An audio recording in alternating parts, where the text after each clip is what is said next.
मोदी जी कहते हैं एक हाथ में लैपटॉप और एक हाथ में कुरान, और अखिलेश की सरकार में एक हाथ में कुरान और एक हाथ में तमंचा। और वैसी तो अखिलेश का ही बाप है, समझ गया नहीं। इतना भड़काऊ भाषण देता है वो, मुसलमानों के अंदर इतना जोश करता है, वो भरता है, वो दंगा और करा देगा यहाँ के, अगर उसकी एक सीट भी आ गई तो। इस सरकार से कोई भी नाराज़गी नहीं है। मैं अब से 8 साल पहले समाजवादी का एक बहुत पक्का समर्थक था, लेकिन जब मुझे पता लगा कि वो क्या चल रहा, मैंने जब भी वो पार्टी छोड़ के भाग। नमस्कार, मैं हूं आपके साथ आकाश त्यागी और अब हम बिजनौर में पहुंचे हैं और बिजनौर में कुछ अल्पसंख्यक मोर्चे के लोग हमारे साथ जुड़े हुए हैं। उनसे बात करेंगे कि उन्हें बीजेपी शासनकाल कैसा लगा, बीजेपी में कितनी योजनाएं मिली हैं। लोग जुड़े हुए हैं, बात करने की शुरुआत करते हैं। सर, क्या नाम होगा सर आपका? मेरा नाम इरशाद अहमद है जी। अच्छा सर, ये बताइए 22 का चुनाव है जी। सपा भी मैदान में है और बीजेपी भी मैदान में है और कांग्रेस भी मैदान में है, तो कैसे मतलब बीजेपी किस तरीके के किस मुद्दों पे अपनी सरकार बनाई? भाई बीजेपी ने जितना काम किया है इतना तो किसी ने किया ही नहीं है, समझे। गरीबों को मकान दिए, गैस के सिलेंडर दिए, फ्री का बिजली का कनेक्शन दिया, समझे, महिलाओं को सम्मान दिया। तो जितना काम बीजेपी ने किया है, मैं समझता हूँ किसी सरकार ने आज तक काम नहीं किया, समझे। तो इसलिए कुछ बोलने की ज़रूरत ही नहीं है, लोग जागरूक हैं और अब के काफ़ी मात्रा में, भारी तादाद में मुस्लिमों का वोट बीजेपी को मिलने जा रहा है जी। लेकिन सर अखिलेश यादव कहते हैं कि मतलब मुस्लिमों को प्रताड़ित किया गया, जैसे आजम खां हो गए या जो है मुख्तार अंसारी, अतीक अहमद। मगर आपकी विचारधारा कैसे ये बनी कि बीजेपी में जुड़े और इतने साल काम किया? बीजेपी, भारतीय जनता पार्टी देश के बारे में सोचती है और देश की जनता के बारे में सोचती है।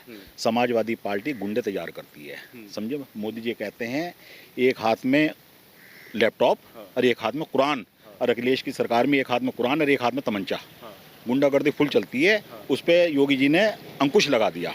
गुंडागर्दी अब प्रदेश के अंदर नहीं है, सारे गुंडे प्रदेश छोड़ के भाग चुके हैं अब यहाँ से, समझे। अब बहुत बढ़िया माहौल है, जो अच्छा मुसलमान है वो बीजेपी को वोट देगा अब, और काफ़ी मात्रा में मिलने जा रहा है बीजेपी को इस बार। लेकिन सर ओवैसी आ रहे हैं, मुस्लिम तो उनके साथ भी जाएंगे। है ओवैसी तो अखिलेश का ही बाप है, समझ गया नहीं। इतना भड़काऊ भाषण देता है वो, मुसलमानों के अंदर इतना जोश करता है, वो भरता है, वो दंगा और करा देगा यहाँ के, अगर उसकी एक सीट भी आ गई तो। ओवैसी? हाँ, ओवैसी। लेकिन वो तो मुस्लिमों की साक्षरता की बात करते हैं। नहीं, साक्षरता मुसलमान कहाँ, अब तो मुसलमान खुद ही जागरूक हो गया है, खुद ही साक्षरता की तरफ भाग रहा है। वो पढ़ रहे हैं, लिख रहे हैं, IAS ऑफिसर बनना है मुसलमान, तो मुसलमान तो बहुत आगे निकल गया अब। लेकिन सर देवबंद में ATS कमांडो सेंटर खुल गया, कहते हैं कि मुस्लिमों को टारगेट किया जा रहा है। नहीं नहीं नहीं नहीं, गलत है, बिल्कुल गलत है, ऐसा कुछ नहीं है। ऐसा देखो, मैं बताऊँ आपसे, बीजेपी क्या चाहती है। मुसलमान जैसे दूसरे लोग देश के बारे में सोचते हैं, मुसलमान भी देश के बारे में सोचे, और मुसलमानों की जो पहले सोच थी उस सोच में बहुत ज़्यादा परिवर्तन हुआ है। अब मुसलमान देश के बारे में सोच रहा है, अपने भविष्य के बारे में, अपनी नई नस्लों के बारे में सोच रहा है, तो उसे ऐसा लगता है कि ये सब कुछ जो है बीजेपी में ही सही रहेगा, तो वो बीजेपी से जुड़ना शुरू हो गए हैं। अच्छा सर, मतलब जैसे ये भय फैलाया जाता था, यहाँ पे और लोग भी मुस्लिम समाज से ही हैं, ये भय फैलाया जाता था कि योगी आएगा तो मतलब ये कर देगा, मुस्लिमों का जीना मुश्किल कर देगा। कुछ नहीं ऐसा है सर। ये कौन लोग फैलाते थे ये प्रोपोगेंडा? भाई ऐसा है, विपक्ष के चूल्हे ठंडे हो गए हैं, समझ गए नहीं। विपक्ष के चूल्हे ठंडे हो गए तो वो कुछ तो कहेंगे, समझे। उन्हें सत्ता में आने के लिए कुछ ना कुछ तो बोलना पड़ेगा, बस वही है। लेकिन सर पश्चिम बंगाल भी हमने किया, मतलब हमारे कमेंट में लोग ये करते हैं कि मुस्लिम कह रहे हैं ऑन कैमरा लेकिन वोट नहीं देंगे। नहीं, पश्चिम बंगाल का मामला देखो, पश्चिम बंगाल वाले जाने, लेकिन हम यूपी के हैं और यूपी को हम जानते हैं। यूपी में बहुत लाभ मिला है मुस्लिमों को, क्योंकि यहाँ योगी जी की सरकार चल रही है, वहाँ भी बीजेपी की सरकार अभी आई नहीं है, तो इसलिए उन लोगों को पता नहीं है।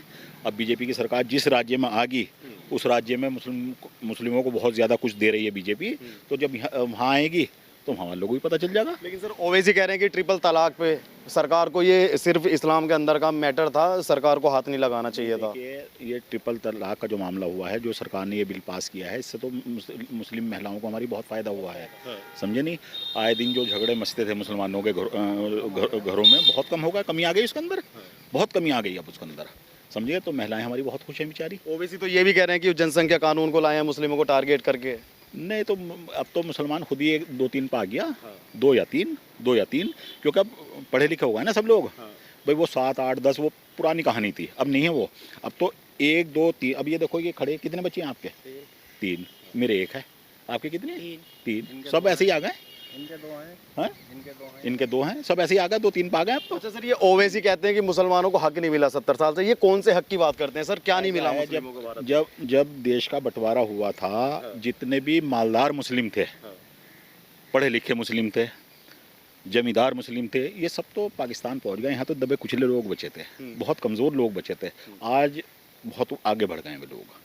तो सर ये ऐसे भाषण क्यों, मतलब इतने भड़काऊ, और ये कहना कि मुस्लिमों को यहाँ हक नहीं मिला? नहीं, जो जाहिल किस्म के हमारे अभी देखो, पूरी तरह से तो ये नहीं कह सकते हम कि 100% साक्षरता मुस्लिमों में आ गई है, अभी थोड़ी कमी है। और जो नई उम्र के लड़के हैं हमारे, उन्हें गुमराह करते हैं ये लोग, उनके अंदर जोश भरते हैं और फिर उसी से दंगे भड़कते हैं, समझ गया नहीं? तो ऐसा नहीं करना चाहिए ओवैसी जी को। सब कुछ सही चल रहा है, सामान्य चल रहा है सब कुछ, कोई दंगा फसाद नहीं। सपा की सरकार में 450 दंगे हुए थे, समझ गए नहीं? योगी जी की सरकार में हमारे एक दंगा नहीं हुआ, समझ गए? इतनी गुंडागर्दी बढ़ी हुई थी कि लोगों ने बड़े बड़े सलेंसर लगा रखे थे गाड़ियों में, मोटरसाइकिलों, लड़कों ने बड़े बड़े सलेंसर लगा रखे थे और इतने 25-25, 30 लड़के ऐसे घूमते थे, ढों ढों ढों करते। तो हमारी नस्लों को तो बहुत फ़ायदा हुआ, हमारी नस्लों को मुस्लिम समाज में बहुत फ़ायदा हुआ है भाई। वो किसी भी तरह से जो बुराई की तरफ भाग रहे थे वो रुक गए, बुराई की तरफ भाग रहे थे, कोई गुंडागर्दी की तरफ, बदमाशी की तरफ, वो रुक गए। तो हमारे लिए तो फ़ायदेमंद है बीजेपी सरकार। अच्छा भैया, आप कैसा देखते हैं, किसकी सरकार बनवाएंगे 22 में? 22 में तो भारतीय जनता पार्टी की सरकार बहुमत से आ रही भैया। मुस्लिम समाज के लिए जो भारतीय जनता पार्टी ने काम करा, जिस स्तर पे काम कर रही। नाम क्या होगा आपका? नाम मेरा सखावत हुसैन है, मैं मंडल अध्यक्ष हूँ अल्पसंख्यक मोर्चे का। लेकिन अखिलेश यादव तो दावा ठोकते हैं कि सारा मुस्लिम समाज हमारा है। ऐसा कुछ नहीं, वो मुस्लिम नहीं रहा जो मुस्लिम था, जो मुस्लिम था वो मुस्लिम नहीं रहा। युवा पीढ़ी है, पढ़ रही है, समझ रही है, सब कुछ देख रही है। ये सिर्फ समाजवादी और मुस्लिम समाज के वोटों का ध्रुवीकरण करता, और इसके बस की कोई बात नहीं है। सरकार बहुमत से भारतीय जनता पार्टी की बनेगी, ये हमारा पक्का दावा। लेकिन ओवैसी कहते हैं कि उखाड़ के फेंक देंगे बीजेपी को। ओवैसी के उखाड़ने से बीजेपी उखड़ी क्या? राष्ट्रीय पार्टी ओवैसी क्या है? कुछ भी नहीं है ओवैसी तो। अभी तो क्या कह दिया, अगर ये चने में उस पर छिलका भी नहीं है चने पे, उसके बस की बात नहीं है। ओवैसी के बस की बात नहीं, उसके बस की बात नहीं है। लेकिन भाजपा किस तरह आएगी? जैसे किसान आंदोलन चल रहा है इतने टाइम से, युवा बेरोजगार, महंगाई का भी आलम है, तो कैसे? भाजपा इस तरह आई कि भारतीय जनता पार्टी ने सभी वर्ग के लिए काम करा।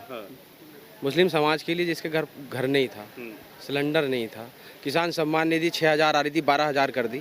ये किसान वहाँ धरना पे दिखाई दे रहा है। जिस दिन काउंटिंग वोट पड़ेगा ना, सब भाग जाएगा छोड़ के कमल का ही फूल दबावेगा, कमल का ही दबावेगा भैया, सही बता रहा मैं सच में। लेकिन अखिलेश ये भी कह रहे हैं कि ट्रिपल तलाक को छेड़ने की क्या जरूरत थी, इस्लाम के अंदर का मामला, कितनी सुरक्षा मिली है आपके? सुरक्षा ये मिली कि जो मुस्लिम भाई हमारे, ये जो अपने घर में मारपीट करते थे, इन्होंने ठाया, किसी ने फोन पे तलाक दे दिया, थोड़ी सी बात हुई तलाक दे दिया। अब उसे तलाक देने से पहले ना 10 बार सोचना पड़ेगा कि मैंने तलाक दे दिया तो मेरा अंजाम क्या होगा। उसमें हमारी तुम्हारी बहन भी हो सकती है। बिल्कुल, इसमें हमारी तुम्हारी बहन, माँ, बेटी सब हो सकती है। तो इसमें जो तीन तलाक गवर्नमेंट लेगा, इसका भी हम समर्थन करते हैं, बढ़िया कानून है वो। और अच्छा एक बात और बताइए अखिलेश, मतलब कि इस सरकार में योगी सरकार ने मदरसों का आधुनिकीकरण किया है, मतलब कि कंप्यूटर भी दिए हैं मदरसों में, बहुत से मदरसे ऐसे हैं और वहाँ पे साइंस भी पढ़ाई जाती है, हिस्ट्री पढ़ाई जाती है, जो मतलब मुस्लिम तालीम है वो भी दी जा रही है, लेकिन उसके साथ ये काम किया, तो ये कैसा लगता है आप? देखो, मदरसों की बात ऐसी है, अभी हमारे जो जिला अध्यक्ष है इनकी टीम का एक बंदा था, वो लखनऊ गया, डॉक्टर इमरान, दर्जा प्राप्त राज्य मंत्री मध्य शिक्षा मदरसा बोर्ड के, मदरसे की तालीम के लिए कि मदरसों में अच्छी तालीम दिलाई जाए, अच्छी बच्चों के लिए फैसिलिटी होनी चाहिए और उनके हाथ में कुरान और कंप्यूटर होना चाहिए। सरकार हर मामले में बढ़िया काम कर रही, बेहतरीन काम कर रही। हमें इस सरकार से कोई भी नाराज़गी नहीं है। मैं अब से 8 साल पहले समाजवादी का एक बहुत पक्का समर्थक था, लेकिन जब मुझे पता लगा कि वो क्या चल रहा, मैंने जब भी वो पार्टी छोड़ के भारतीय जनता पार्टी ज्वाइन करके, भारतीय जनता पार्टी बहुत बढ़िया काम कर रही है। बढ़िया काम कर रही है। अच्छा, एटीएस कमांडो खोला जाता है, उसको भी अखिलेश यादव ये कह देते हैं। देश की सुरक्षा का सवाल है, ये देवबंद की सुरक्षा का सवाल नहीं है, जो हमारे पूरे देश की सुरक्षा का सवाल है। हिंदू मुस्लिम सिख ईसाई सब आपस में भाई भाई। जो एटीएस कमांडो अगर वहाँ खोला जा रहा, तो इसमें हमारे हित में, तुम्हारे हित में, सबके हित में अच्छी चीज़ है, बढ़िया बात है। कोई 5 साल में मुस्लिम विरोधी गतिविधि भाजपा की लगी ना? 5 साल में यहाँ कोई दंगा नहीं हुआ। की सरकार में? समाजवादी की सरकार में तो बिजनौर में दंगे हो जाया करे, यहीं हो जा, बिजनौर में हो गए, यहाँ कोई दंगा नहीं हुआ। सुरक्षित महसूस करते हैं? बिल्कुल सुरक्षित है। रात को 12 बजे अपने घर जाता हूँ मैं। समाजवादी सरकार में 8:30 बजे मुझे वहीं कबाड़ी वाले लूट लिया था चोरों ने। हाँ, समाजवादी सरकार में खुद लूट लिया? मुझे खुद लूट लिया था भैया।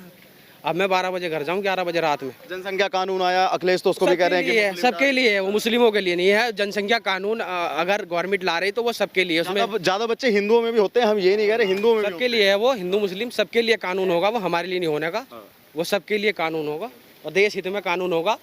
वो सही फैसला कर रहा है हमारा क्षेत्रफल जनसंख्या इतनी बढ़ेगी, खाने को कहाँ से आगा दुनिया भर का माल दौलत। जो काम कर रहा है सही कर रहा है। चाचा आप बताइए, आप किसकी सरकार देखना चाहेंगे? अच्छा नाम तो बताइए, नाम बताइए। भाजपा की सरकार। नाम तो बताइए अपना नाम। मोहम्मद हनीफ कुरैशी। अच्छा ये बताइए, भाजपा की सरकार आएगी? भाजपा की आएगी। क्यों पसंद है भाजपा, क्यों पसंद? भाजपा सब काम अच्छे कर रही है, अच्छे कर रही है। अच्छे काम कर रही है। अखिलेश तो कह रहे हैं कुछ भी अच्छे काम नहीं किए, जो मैंने काम किए उसका फित्ता कट रहा है सिर्फ इस सरकार कोई में। बात नहीं, सब कहते हैं, देखो कोई भी कहता ही है कि अब यहाँ आने के लिए हर आदमी बोलेगा ही इस तरीके से, मगर भाजपा से आगे कोई नहीं आएगा। लेकिन अखिलेश बहुत बड़े मंच से दावा ठोकते हैं कि मुस्लिम समाज जो भी है वो सारा हमारा है। दावा तो देखो हर पार्टी ठोकती है, हर आदमी ठोकता है दावा, मगर दावा ठोक के कोई फायदा नहीं है। कमल का फूल ही आना है। कमल का फूल आना जी है। बिल्कुल। लेकिन सर बीजेपी को सांप्रदायिक चेहरा बता देते हैं कि बीजेपी सांप्रदायिक चेहरा है, मुस्लिमों के लिए कुछ नहीं करती, हिंदुओं के लिए करती है। ये तो देखो सब लोग ऐसा करते हैं, कहते हैं, मगर जो हमारा ये है इससे आगे कुछ नहीं है। इस सरकार जो सरकार कर रही है सबसे अच्छा कर रही है, सबके लिए बढ़िया कर रही है। सब आदमियों की सोच एक जैसी हो जानी चाहिए, जैसे हम लोगों की सोच हो गई है, तो फिर कुछ नहीं होगा यहाँ। अच्छा सर ये बताइए, जो जनसंख्या नियंत्रण का बिल आया है, क्या वो मुस्लिमों को टारगेट किया जा रहा है? सर वो लागू तो सब पे है, फिर अखिलेश यादव ये क्यों बोलते हैं कि सिर्फ मुस्लिम मेरे हैं और मुस्लिमों को टारगेट किया जा रहा है? ये किस तरीके से देखते हैं आप? ये तो सभी के लिए है। ये तो जो बिल आया है ये सबके लिए है, गरीब हो, मालदार हो, कोई सा भी हो, हिंदू हो, मुसलमान हो, सिख हो, ईसाई हो, ये सबके लिए है, ये एक के लिए नहीं है। सर ओवैसी पसंद क्यों नहीं है आपको? देखो एक बात सुनो, जब आदमी एक दूसरे को भड़काता है ना तो भड़क में तो आता है, मगर जब उसे बाद में पता लगता है तो सब समझ में आता है। लेकिन सर वो तो मुस्लिमों की साक्षरता की बात करते कोई हैं। बात नहीं, एक अल्फाज अगर हम मुस्लिमों की तरफ की बोलेंगे तो दूसरी अल्फाज आदमी को खुद समझ में आते हैं कि दूसरा रुख किधर। कोई भी बात के दो रुख होते हैं। जी। समझने वाला अगर समझ गया तो वहीं समझ जाएगा कि भाई ये किधर जा रहा है, ये किधर जा रहा है। नहीं, ऐसा कुछ नहीं है। अच्छा सर, आज मुस्लिम तालीम के साथ साथ जो मदरसे हैं उनमें आधुनिकीकरण किया गया है, वो कंप्यूटर से जोड़े गए हैं, उनमें आज हिस्ट्री भी पढ़ाई जा रही है, साइंस भी पढ़ाई जाती है, तो कैसा लगता है ये सौंदर्य? बहुत अच्छा लगता है, बहुत अच्छा लगता बहुत है। अच्छा अच्छा लगता सर, है। पहले की सरकार में आप त्योहार कैसे मनाते थे और आज की सरकार में कितनी सुरक्षा है आपकी? बहुत सुरक्षा है, बहुत। अच्छा भैया आप बताइए, आपका क्या नाम है? धर्मवीर सिंह। धर्मवीर सिंह। जी जी। अच्छा आप किस समाज से हैं, मतलब एससी समाज से हैं आप? जी जी, ऐसी से। एससी समाज से। जी जी। तो कौन 22 में किसको देखना पसंद करोगे? 22 में जो हमारी सरकार चल रही बस यही हो, गुंडागर्दी नहीं हो रही, सब कुछ सबकी सुनवाई हो रही। पहले गुंडागर्दी थी? जी जी। किसकी सरकार में थी? जी वही जो पहले सरकार आई अखिलेश की, मायावती की, उनने भी कुछ नहीं करा। हरिजन भी लोग कह देते, जरा छेड़ दिया किसी को, हरिजन रजिस्टर लगा दो, फलाना कर दो। बताओ, ये तो गाँव बस्ती का रहना, सबको एक रहना चाहिए।